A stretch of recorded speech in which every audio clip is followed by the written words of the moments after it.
Amos, chapitre 1. Parole d'Amos, l'un des bergers de Tékoa, vision qu'il eut sur Israël, au temps d'Ozias, roi de Juda, et au temps de Jéroboam, fils de Joas, roi d'Israël, 2 ans avant le tremblement de terre. Il dit, de Sion l'Éternel rugit, de Jérusalem il fait entendre sa voix. Les pâturages des bergers sont dans le deuil, et le sommet du Carmel est desséché. Ainsi parle l'Éternel. À cause de 3 crimes de Damas, même de 4, je ne révoque pas mon arrêt, parce qu'ils ont foulé Galaad sous des traîneaux de fer. J'enverrai le feu dans la maison de Hazaël, et il dévorera les palais de Ben-Hadad.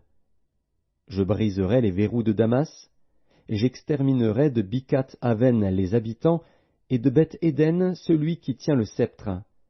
Et le peuple de Syrie sera mené captif à Kir, dit l'Éternel. Ainsi parle l'Éternel, à cause de 3 crimes de Gaza, même de 4, je ne révoque pas mon arrêt, parce qu'ils ont fait une foule de captifs pour les livrer à Édom. J'enverrai le feu dans les murs de Gaza, et il en dévorera les palais. J'exterminerai d'Asdod les habitants, et d'Ascalon celui qui tient le sceptre. Je tournerai ma main contre Écron, et le reste des Philistins périra, dit le Seigneur, l'Éternel. Ainsi parle l'Éternel.